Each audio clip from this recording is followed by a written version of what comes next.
कि एक दिन भगवती पार्वती ने भगवान शंकर से निवेदन किया कि हे नाथ, यदि आप मुझ पर प्रसन्न हैं और मुझे अपने चरणों की दासी मानते हैं, समझते हैं, तो आप कृपा करके मेरे अज्ञान का हरण करो और मुझे भगवान की कथा सुनाओ। जो मो पर प्रसन्न सुख राशि, जानी सत्य मोहि निज दासी, तो प्रभु हरो मोर अज्ञाना, कही रघुनाथ कथा विधि मानव। अनेक प्रकार से भगवान के चरित्र को सुना करके आप मेरे अज्ञान का हरण करो। भगवती पार्वती ने भगवान शंकर से निवेदन किया और भगवती पार्वती ने प्रश्न भी किया। प्रश्न किया कि जो नृप तनयत ब्रह्म किम, अगर भगवान ब्रह्म है, राम जी पर ब्रह्म है, तो ये राजा के पुत्र कैसे हो सकते हैं? जो नृप तनयत ब्रह्म किम, और अगर वो ब्रह्म है तो नारी विरह मति भो, नारी के विरह में ऐसा विलाप करते हैं। ये विपरीत चरित्र है। एक तरफ तो ब्रह्म है और ब्रह्म तो ज्ञान स्वरूप है, ब्रह्म को ज्ञान स्वरूप कहा गया है।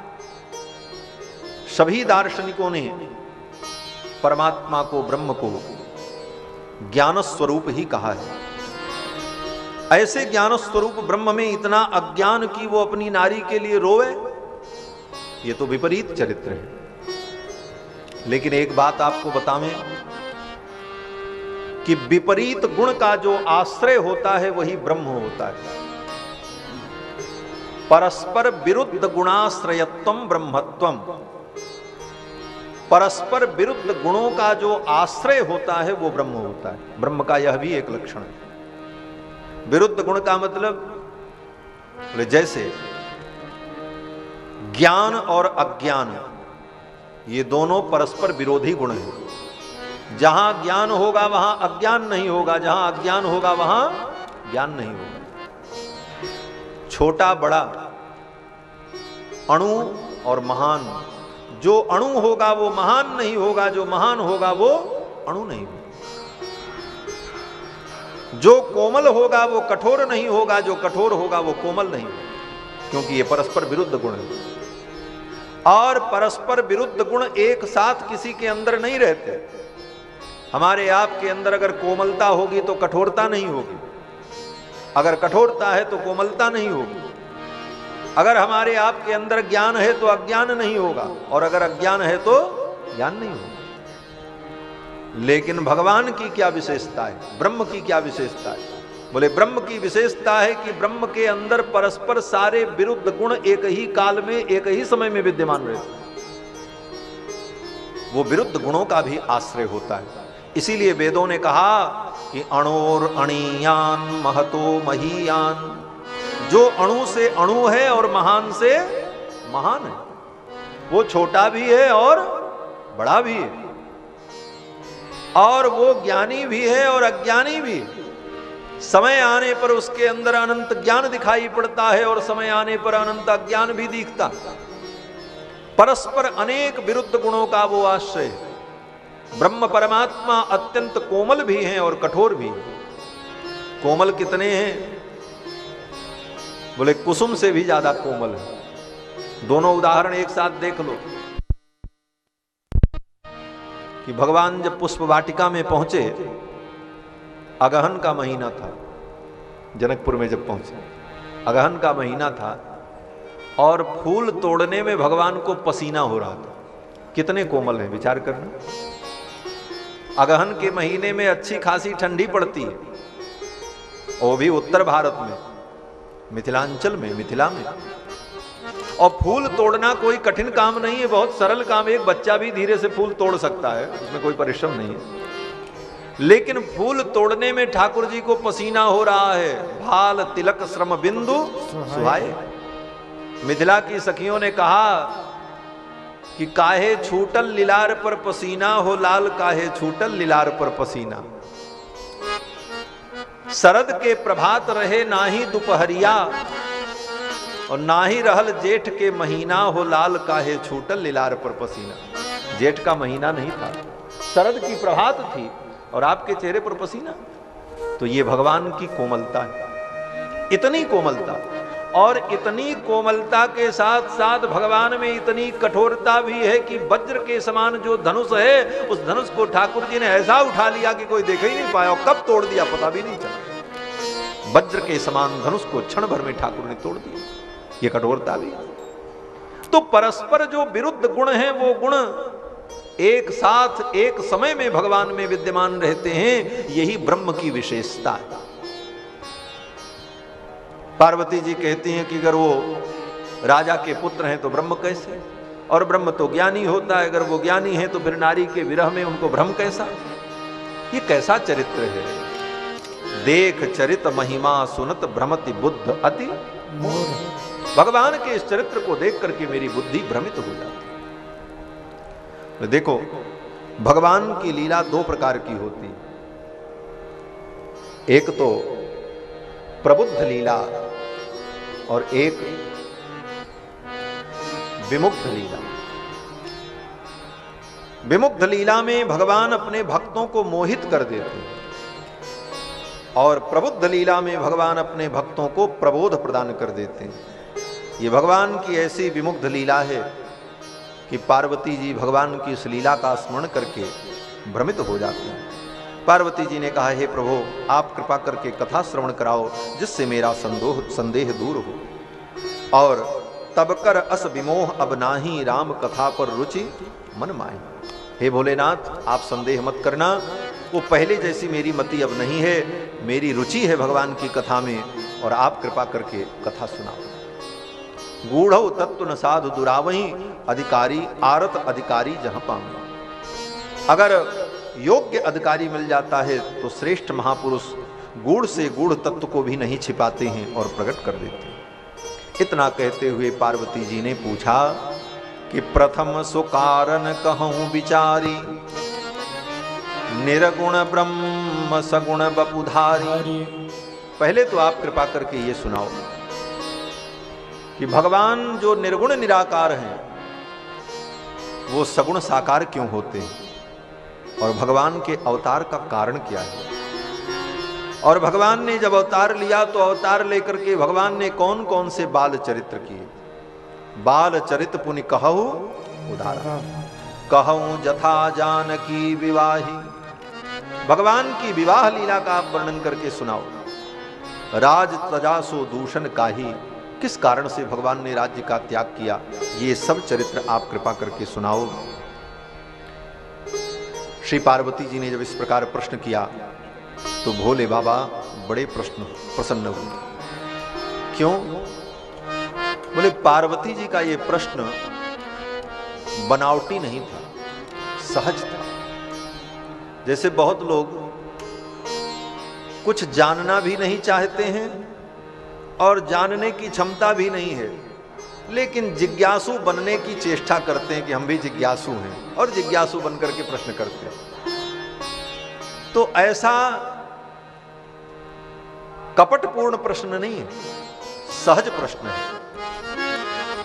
कृष्ण उमा के सहज सुहाई, कृष्ण उमा के सहज सुहाई। जल विहीन सुनि शिव मन भाई, जल विहीन सुनि शिव मन भाई। हरि राम चरित सब आए, हरि राम चरित सब आए। प्रेम पुलक लोचन जल छाए, प्रेम पुलक लोचन जल छाए। श्री रघुनाथ रूप उर आवा, श्री रघुनाथ रूप उर आवा। परमानंद अमित सुख पावा, परमानंद अमित सुख पावा। कृष्ण उमा के सच सुहाई कृष्ण उमा के पार्वती जी का प्रश्न अत्यंत सहज और कपट रहित है। जब सरल भाव से सहज ढंग से व्यक्ति भगवान की कथा सुनने की इच्छा करता है तो वक्ता के हृदय में स्वतः भगवान का चरित्र प्रकट है। और सुनने वाले के मन में अगर कपट है, बनावटीपन है, दिखावा है, प्रदर्शन है, तो वक्ता के हृदय में भी वो भाव नहीं आएगा, कथा का वो भाव प्रकट ही नहीं है। पार्वती के सहज प्रश्न को सुनकर के भगवान शंकर प्रसन्न हो गए और परिणाम बोले हरे ही राम चरित सब आए। राम जी का चरित्र भगवान शंकर के हृदय में सब प्रकट हो गया, आ गया। हर ही राम चरित सब आए। क्या प्रमाण है कि राम जी का चरित्र भगवान शंकर के हृदय में आ गया? बोले प्रेम पुलक लोचन जल छाए। शरीर की जो रोमावली थी वो पुलकित हो गई, रोम रोम हर्षित हो गया और आंखों में प्रेमाश्रु आ गया। भगवान का स्मरण करते ही शरीर रोमांचित हो जाए, आंखों में प्रेमाश्रु आ जाए, समझ लो हृदय में भगवान आ गए, भगवान का चरित्र आ गया। बाग गदगदा द्रवते यस्य चित्तम रुदंत भीक्षणम हसति क्वचित्। ऐसी विलक्षण दशा जीवन में आई। भोले बाबा के हृदय में भगवान की सारी लीलाएं प्रकट हो गई। और एक बात बतावें, भगवान की लीला जब हृदय में प्रकट होती है तो लीला से भगवान भिन्न नहीं है। भगवान और भगवान की लीला में कोई अंतर नहीं है, भगवान ही हृदय में प्रकट हो जाता। इसीलिए अगली पंक्ति में गोस्वामी जी ने कहा श्री रघुनाथ रूप उर आवा। रघुनाथ जी का रूप ही भगवान के हृदय में आ गया, भोले बाबा के हृदय में। परमानंद अमित सुख पावा। परमानंद की अनुभूति भोले बाबा ने की, शंकर जी ने, और भोले बाबा को भाव समाधि लग गई। आंख बंद, हृदय में भगवान का दर्शन करने लगे। मगन ध्यान रस दंड जुगे पुनि मन बाहर कीन। मगन ध्यान रस दंड जुगे पुनि मन बाहर कीन। रघुपति चरित महेश तब हर्षित बरने लीन। रघुपति चरित महेश तब हर्षित बरने लीन। मगन ध्यान रस दंड जुग पुनिमन बाई। 2 दंड तक भोले बाबा तो ध्यान में ही बैठे रहे। अब ध्यान में ही बैठे रहेंगे तो कथा कैसे होगी? मन को उस ध्यान से हटाना पड़ेगा। पुनि मन बाहर कीन, मन को बाहर किया। क्यों? बोले स्वयं अगर डूबे रहेंगे तो कथा नहीं बोल पाएंगे। जैसे कोई व्यक्ति पानी में डुबकी लगा ले तो जिस समय वो डुबकी लगाएगा उस समय बोल नहीं पाएगा, और जिस समय वो बाहर निकल करके बोलेगा उस समय डूब नहीं सकता। तो भगवान के भाव में अगर डूब जाओगे तो बोल नहीं पाओगे। बोलने के लिए तो बाहर आना पड़ता है, मन को बाहर करना पड़ता है। भोले बाबा ने अपने मन को बाहर किया। पुनि मन बाहर कीन। रघुपति चरित महेश तब हर्षित बरनई लीन। भगवान के चरित्र का वर्णन करने लगे। सर्वप्रथम भोले बाबा ने भगवती पार्वती को साधुवाद दिया। धन्य धन्य गिरिराज कुमारी। हे गिरिराज कुमारी, आप धन्य हो, तुम समान नहीं को उपकारी। तुम्हारे समान तो कोई उपकारी नहीं है। पूछे रघुपति कथा प्रसंगा सकल लोक जग पावनी गंगा। आपने भगवान रघुपति के चरित्र के विषय में प्रश्न किया है और इस प्रश्न के द्वारा कथा गंगा प्रवाहित होगी जो सकल लोक का मंगल करेगी। पार्वती जी को भगवान भोलेनाथ ने साधुवाद दिया। देखो, सच्चा प्रेमी श्रोता मिल जाए तो वो साधुवाद का पात्र होता है, क्योंकि उसके प्रश्न से, उसकी जिज्ञासा से अनेक लोगों का कल्याण होता है। श्रीमद् भागवत महापुराण में भी वर्णन है कि सुखदेव जी महाराज से राजा परीक्षित ने जब प्रश्न किया तो परीक्षित जी को सुखदेव जी ने साधुवाद दिया। साधु पृष्ठम महाराज हे राजन, तुमने बहुत सुंदर प्रश्न किया है। एवं निशम्य भृगुनंदन साधुवादम वैयासिकस्य भगवानथ विष्णुरातं प्रत्यर्च कृष्णचरितं कलिकल्मषग्नं व्याहर्तुमारभत भागवत प्रदान। सुखदेव जी ने राजा परीक्षित को साधुवाद दिया। धन्य हो राजन, तुमने ऐसा सुंदर प्रश्न किया है। तुम्हारे इस प्रश्न से लोकहित होगा, लोक मंगल होगा। यही बात भगवान शंकर यहां पार्वती जी से कह रहे हैं। धन्य धन्य धन्य धन्य गिरिराज कुमारी, तुम समान नहीं को उपकारी। धन्य धन्य गिरिराज कुमारी, तुम समान नहीं को उपकारी। पूज्यहु रघुपति कथा प्रसंगा, सकल लोक जग पावन गंगा। पूज्यहु रघुपति कथा प्रसंगा, सकल लोक जग पावन गंगा। तुम रघुवीर चरण अनुरागी, कीन्हु प्रश्न जगत हित लागी। तुम रघुवीर चरण अनुरागी, कीन्हु प्रश्न जगत हित लागी। धन्य धन्य। भगवान शंकर ने भगवती पार्वती को धन्यवाद दिया और वर्णन करने लगे। सर्वप्रथम भगवान शिव ने कहा, देवी आपका प्रश्न तो बहुत सुंदर लगा, लेकिन आपकी एक बात हमको अच्छी नहीं लगी। कौन सी बात? बोले, एक बात नहीं मोहि सुहानी, जदपि मोह बस कहो भवानी। आपकी सब बातें मुझे अच्छी लगी, लेकिन एक बात आपकी अच्छी हमको नहीं लगी। कौन सी बात? बोले, तुम जो कहा राम को आना, जेहि श्रुति गाव धरहि मुनि ध्याना। आपने जो ये कहा कि बड़े बड़े ऋषि मुनि महात्मा लोग जिस परमात्मा का रघुनंदन राम का ध्यान करते हैं, वो राम जी कोई दूसरे हैं, और दशरथ नंदन राम कोई दूसरे हैं। ये जो बात आपने कही, ये बात मुझे अच्छी नहीं लगी। क्यों अच्छी नहीं लगी? बोले, ऐसी बात कहने वाले कौन होते हैं? अब तो भगवान शंकर को थोड़ा रोष आ गया, और रोष में आकर के भगवान शंकर ने कहा कि कहीं सुनहि अस अधम नर, ग्रसेज मोह पिशाच, और पाखंडी हरिपद विमुख जानहि झूठ न साच। ऐसी बात तो वो करते हैं जो पाखंडी हैं, जिनको सत्य और असत्य का ज्ञान नहीं है। अज्ञान रूपी पिशाच ने जिसको पकड़ लिया है, ऐसे लोग ऐसा कहते हैं। और इतने पर भी भोले बाबा का रोष कम नहीं हुआ। अब तो भोले बाबा और बोलने लगे।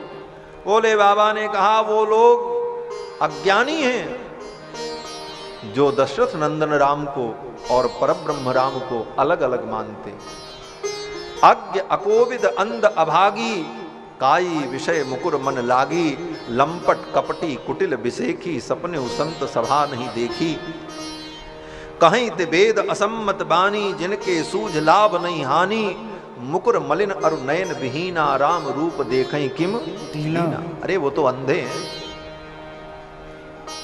इस प्रकार भगवान शिव ने बड़ी लंबी फटकार लगाई, और फिर भगवान शंकर कहते हैं कि जिन कृत महामोह मद पाना, तिन कर कहा करिय नहीं काना। ऐसा कहने वाले जो लोग हैं, वो मोह की मदिरा पी चुके हैं। जो भगवान परब्रह्म परमात्मा सच्चिदानंद अखिल कोटि ब्रह्मांड नायक हैं, वही भगवान श्री दशरथ नंदन राम हैं। जो निर्गुण निराकार ब्रह्म हैं, जिनको वेदों ने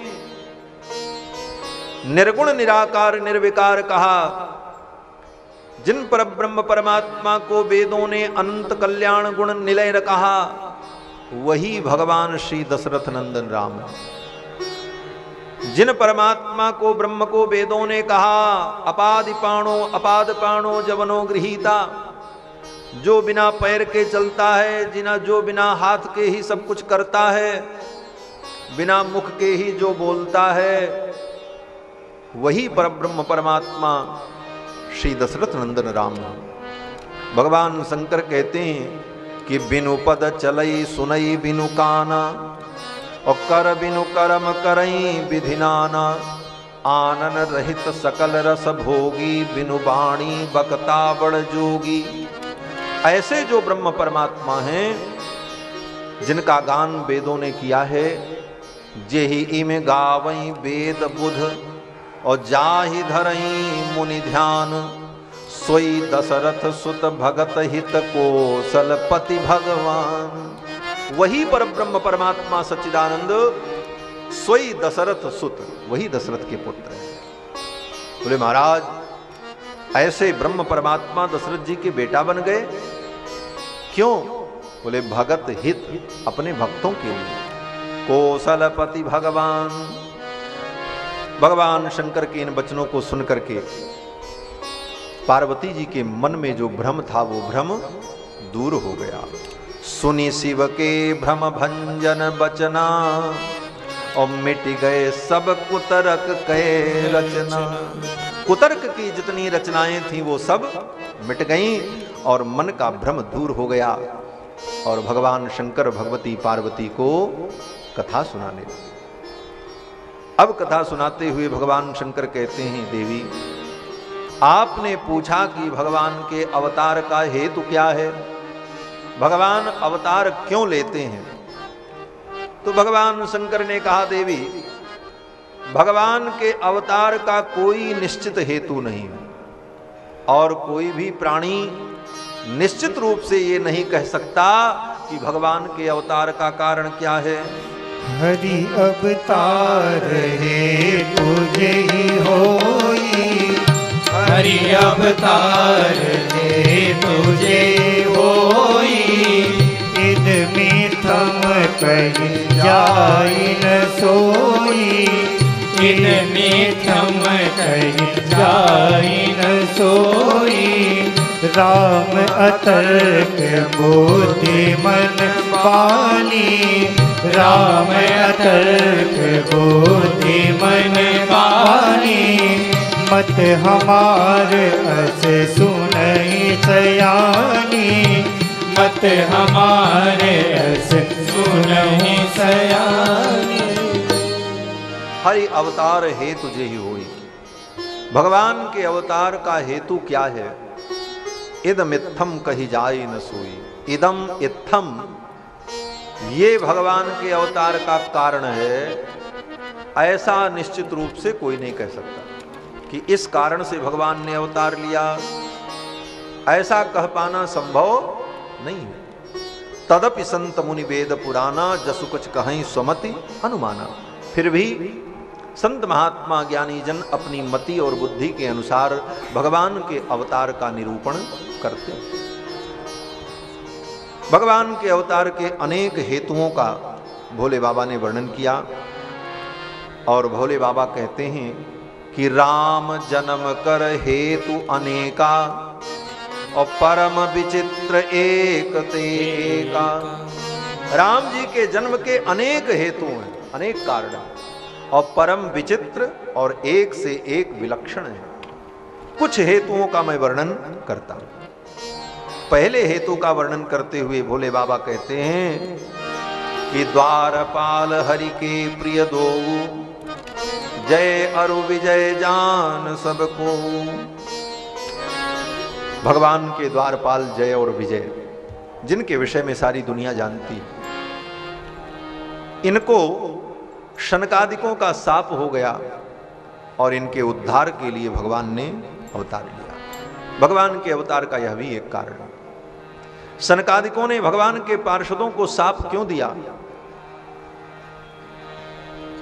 बोले यहां पर तो कोई ऐसा कारण नहीं लिखा है, लेकिन संतों के मुख से, महापुरुषों के मुख से हम लोगों ने जो सुना है, एक भाव ये है कि एक बार वैकुंठ में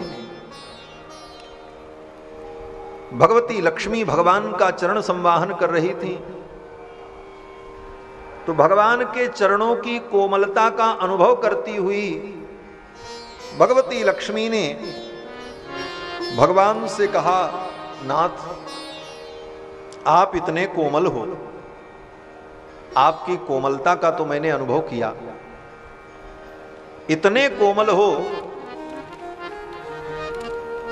कि मैं अपने हाथों से आपके चरण का संवाहन करती हूं तो डर लगता है कि कहीं आपके शरीर में निशान न बन जाए, पीड़ा न हो जाए। अब आप सोचो, लक्ष्मी जी स्वयं कितनी कोमल हैं, कमला हैं, कमल से प्रकट हुई हैं और कमल से भी ज्यादा कोमल है। और कमला के कर कमल कितने कोमल होंगे, और उन कोमल कर कमलों से लक्ष्मी जी भगवान के चरण कमल का जब संवाहन करती हैं तो लक्ष्मी जी को डर लगता है कि कहीं मेरे कर की कठोरता के कारण भगवान के चरणों में पीड़ा न हो जाए। तो भगवान के चरण का संवाहन कैसे करती हैं? बोले अपने कर की छाया से। लक्ष्मी जी भगवान के चरण को ऐसे पकड़ करके नहीं दबाती, बस ऐसे ऐसे चरण के ऊपर अपने हाथ को दिखाती जाती है, हाथों की छाया से भगवान के चरण का संवाहन करती है। भगवान इतने कोमल। तो लक्ष्मी जी ने कहा, प्रभु आपकी कोमलता तो बड़ी विलक्षण है, आपकी कोमलता का तो मैंने अनुभव किया, लेकिन जब आप असुरों से युद्ध करते हैं तो आप इतने कठोर हो जाते हैं, ये बड़े बड़े दुर्दांत दानव आपके ऊपर अनेक प्रकार के अस्त्र शस्त्रों का प्रयोग करते हैं और आप विचलित भी नहीं होते। उस कठोरता को मैं देखना चाहती हूं। भगवान ने कहा, अच्छा आपकी इच्छा है तो जरूर लीला होगी। भगवान ने जय विजय को बुलाया, द्वार पर खड़े थे दोनों द्वारपाल। भगवान ने बुलाया, इधर आओ। जय विजय दोनों आए। प्रभु क्या आज्ञा है? भगवान ने कहा, मेरे सेवक हो। जय विजय ने कहा, हाँ प्रभु मैं तो आपका सेवक हूं। बोले सेवक का धर्म क्या है? जय विजय ने कहा, सेवक का धर्म है स्वामी की आज्ञा का पालन करना। आज्ञा सम न सुसाहिब सेवा। आज्ञा से बढ़कर के कोई सेवा नहीं होती। आज्ञा पालन करना हमारा धर्म है। तो भगवान ने कहा, मेरी आज्ञा का पालन करोगे? जय विजय ने कहा, आप आज्ञा करें। तो भगवान ने कहा कि आज लक्ष्मी जी मेरी कठोरता देखना चाहती हैं, तो तुम ऐसा करो कि अपनी गदा के द्वारा पूरी शक्ति से हमारे ऊपर प्रहार करो मेरी छाती पर, और मैं अपनी कठोरता इनको दिखा दूंगी मैं कितना। जय विजय तो कांप गए महाराज। जय विजय ने हाथ जोड़ लिया, प्रभु हम आपके ऊपर प्रहार करें ये तो अपराध होगा प्रभु। भगवान ने कहा, ये मेरी आज्ञा है। जय विजय ने कहा, भले आपकी आज्ञा है लेकिन इस आज्ञा का हम पालन नहीं कर सकते। भगवान ने कहा, तो ठीक है फिर जाओ, जाकर के जहां तुम्हारी सेवा है वहां सेवा करो। जय विजय पुनः द्वार पर चले आए। भगवान ने संकल्प किया कि जय विजय हमारे ऊपर प्रहार करें और लक्ष्मी जी इस कठोरता को देखें। तो अब जय विजय को ये काम करना ही पड़ेगा, भले चाह करके न तो अनचाहे ही ये काम इनको करना पड़ेगा। और भगवान ने ऐसी लीला की, भगवान ने अपने संकल्प से अपने गले की बनमाला की दिव्य सुगंध को सनकादिकों के पास भेजा। भगवान के गले में जो सुंदर बनमाला है, पंचभिर ग्रथिता माला बनमाला प्रकीर्तिता, तुलसी कुंद मंदार पारिजात सरोरुहै। तुलसी कुंद मंदार पारिजात और कमल, इतने पुष्पों से बनी हुई सुंदर जो भगवान की बनमाला, उस बनमाला की दिव्य सुगंध भगवान के दिव्य अंग का स्पर्श करके भगवान के संकल्प से वो सुगंध चल पड़ी और वहां पहुंची जहां सनकादिक समाधि में बैठे हुए। सनकादिकों के सन्निकट जब वो सुगंध पहुंची और नासिका के मध्य में, नासिका के माध्यम से उनके हृदय के मध्य में वो पहुंची, तो उस सुगंधी के कारण उनकी समाधि टूट गई। किंजल क मिश्र तुलसी मकरंद वायु अंतर्गत स्वविवरेण चकार तेषां संक्षोभमक्षरजुषामपि चित्त तन्नो। उस दिव्य सुगंधि को प्राप्त करके सनकादिकों की समाधि टूट गई और उस गंध का अनुभव करते हुए सनकादिक चल पड़े और वो गंध सीधे वैकुंठ से आ रही, सीधे वैकुंठ पहुंचे। द्वार पर जय विजय ने रोक दिया, भीतर नहीं जा सकती। सनकादिकों ने कहा मुझे जाना है, भगवान का दर्शन करना है, मत रोको। जय विजय ने फिर रोक दिया। 3 बार जब जय विजय ने रोका तो सनकादिकों को क्रोध आया और सनकादिकों ने जय विजय को शाप दे दिया, जाओ 3 जन्म तुम राक्षस बनोगे। उसी समय भगवान वैकुंठ के द्वार पर आ गए। भगवान ने सनकादिकों को देखा, सनकादिकों ने भगवान के चरणों में प्रणाम किया। सनकादिकों को संकोच होने लगा कि भगवान के वैकुंठ में आकर, भगवान के द्वार पर आकर के मैंने भगवान के पार्षदों को शाप दिया, ये तो अपराध बन गया। उनके मन के संकोच को दूर करते हुए भगवान ने कहा चिंता मत करो, अगर ये 3 जन्म राक्षस बनेंगे तो इनका उद्धार करने के लिए मैं 4 अवतार धारण करूंगा। भगवान ने वचन दे दिया और सनकादिक भी प्रसन्न हो गए। भगवान शंकर कहते हैं कि जय और विजय सनकादिक के साप से जब राक्षस बने, विप्र साप ते दूनौ भाई, तामस असुर देह तिन पाई, कनक कसिप अरुहाटक लोचन, जगत विदित सुरपति मदमोचन। पहले जन्म में हिरण्याक्ष हिरण्यकश्यपु बने, दूसरे जन्म में जब यही रावण और कुंभकर्ण बने तो इनका उद्धार करने के लिए भगवान का अवतार हुआ। यह भी भगवान के अवतार का एक कारण है। मन में संदेह हुआ कि पहले जन्म में ये जब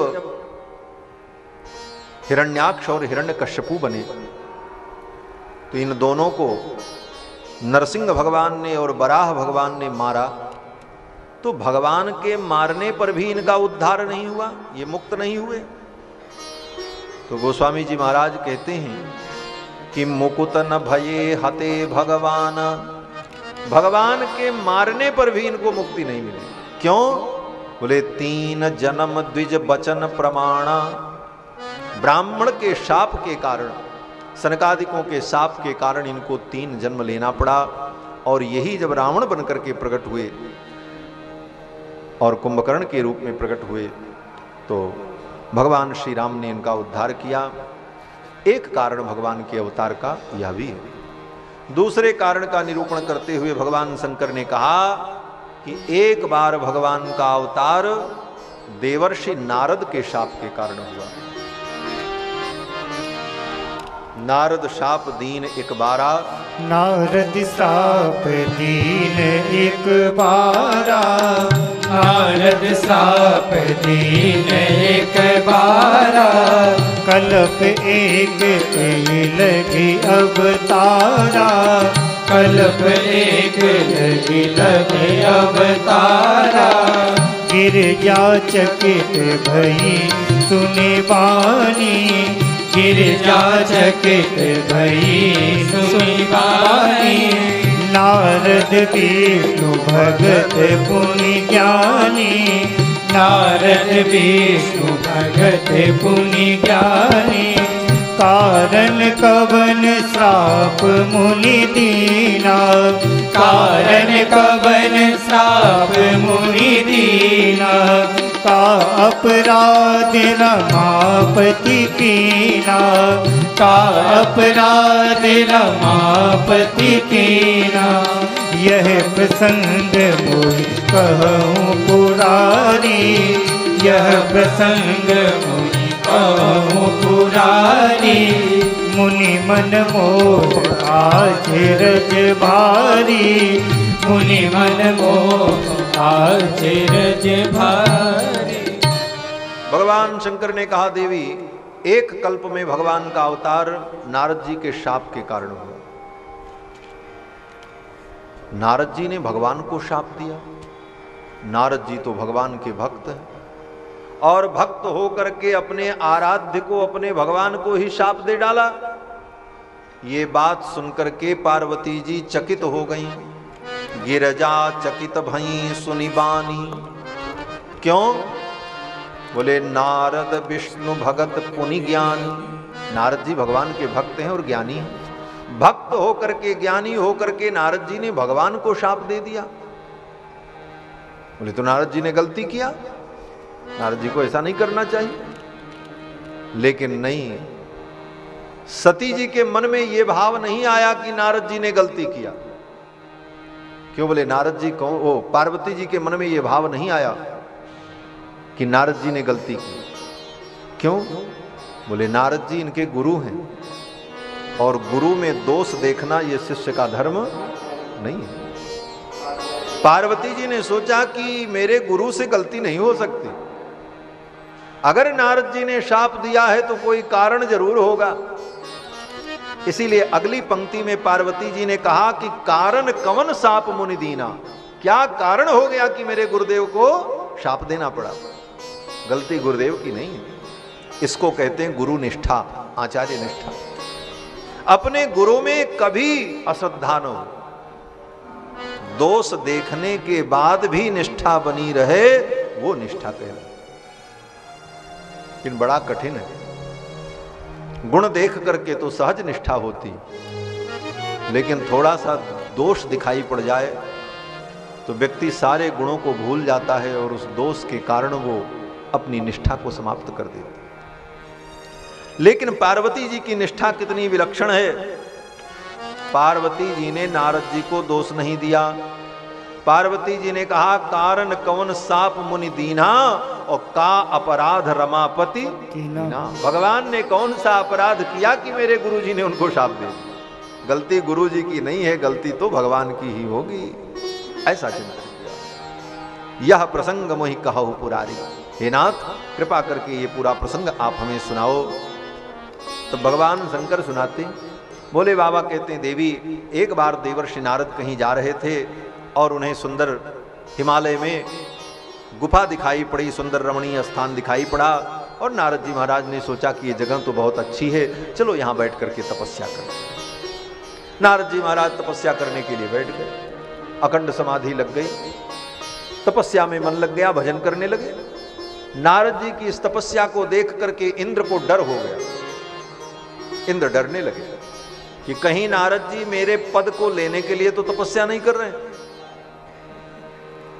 जबकि नारद जी को इंद्र पद की कोई आवश्यकता ही नहीं। इंद्र का पद क्या है? कुछ नहीं है। भगवत भक्तों के लिए, संतों के लिए इंद्र का पद, ब्रह्मा का पद, जो कोई जीवन में संग्रह नहीं करता। एक कौपीन भी जो पहनता, उस कौपीन भी 8 गांठ है, उसमें इतनी फटी है कि गांठ लगा करके कौपीन पहनना पड़ रहा। खाने को क्या है? बोले भाजी, वो भी बिना नमक की। और इतने मात्र से ही साधु इतना प्रसन्न और संतुष्ट रहता है कि उसके सामने इंद्र का पद भी तुच्छ है। वो इंद्र के पद को भी तुच्छ समझता है।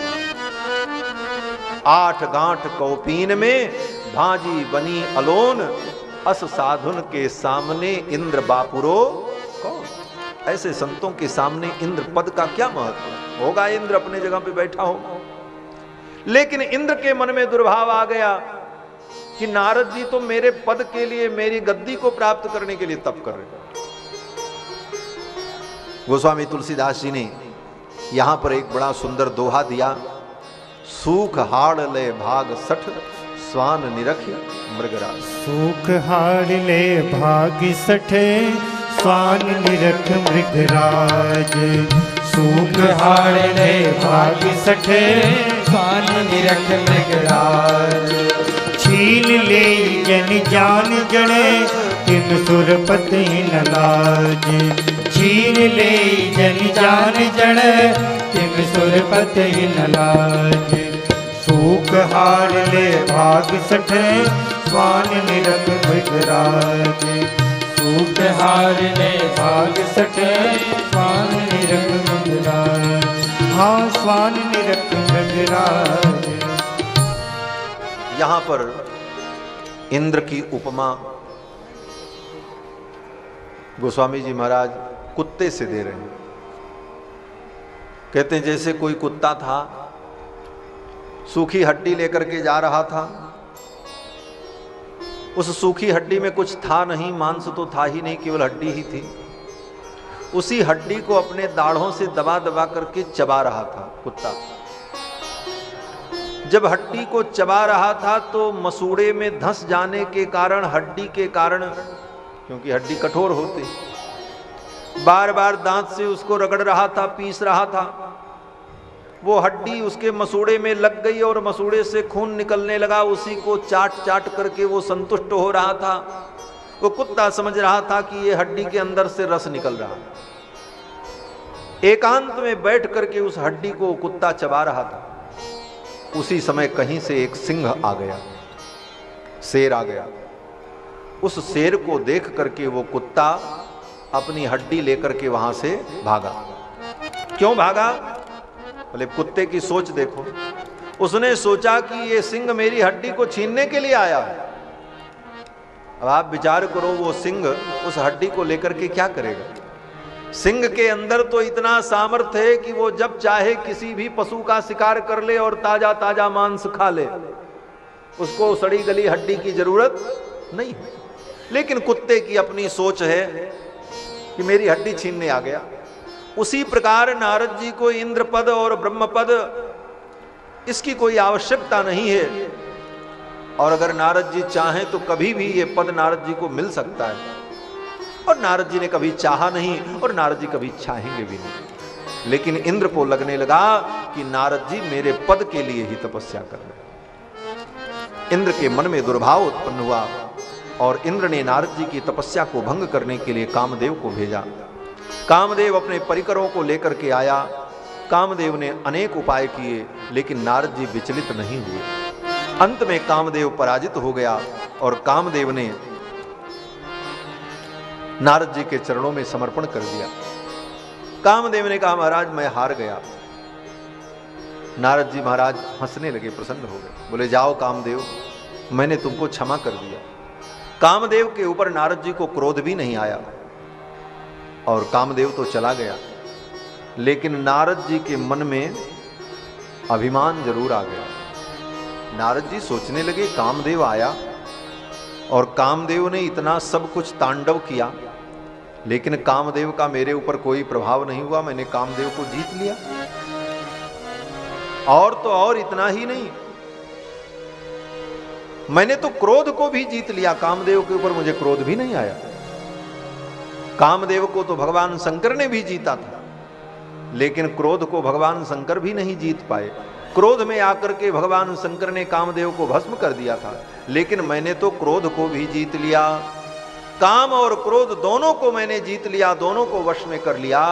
इस बात का नारद जी को अभिमान हो गया और नारद जी महाराज चल पड़े तपस्या से। नारद जी ने कहा अब चल करके ये घटना शंकर जी को सुनावें और शंकर जी से कहेंगे भोले बाबा अभी तक आप कामारी थे, अब हम भी कामारी हो गए, हमने भी काम को जीत लिया है। और सीधे भगवान शंकर के यहां पहुंच गए। नारद जी जब पहुंचे तो नारद जी को देख करके भोले बाबा बड़े प्रसन्न हुए। भोले बाबा ने सोचा देवर्षि नारद आ गए, ये भगवान के परम भक्त हैं और भक्त जब मिलते हैं तो भगवान की ही चर्चा करते हैं। अब ये राम जी की चर्चा सुनाएंगे और हमें राम चर्चा सुनने को मिलेगी। ये सोच करके भोले बाबा बड़े प्रसन्न हुए। शंकर जी को बड़ी प्रसन्नता हुई। लेकिन यहां तो उल्टा ही हो गया महाराज। नारद जी पहुंचे, भगवान शंकर ने सोचा कि ये रामचरित्र सुनाएंगे, लेकिन रामचरित न सुना करके नारद जी ने कौन सा चरित सुनाया? कामचरित। मारि चरित शंकर ही सुनाए, मारि चरित शंकर ही सुनाए।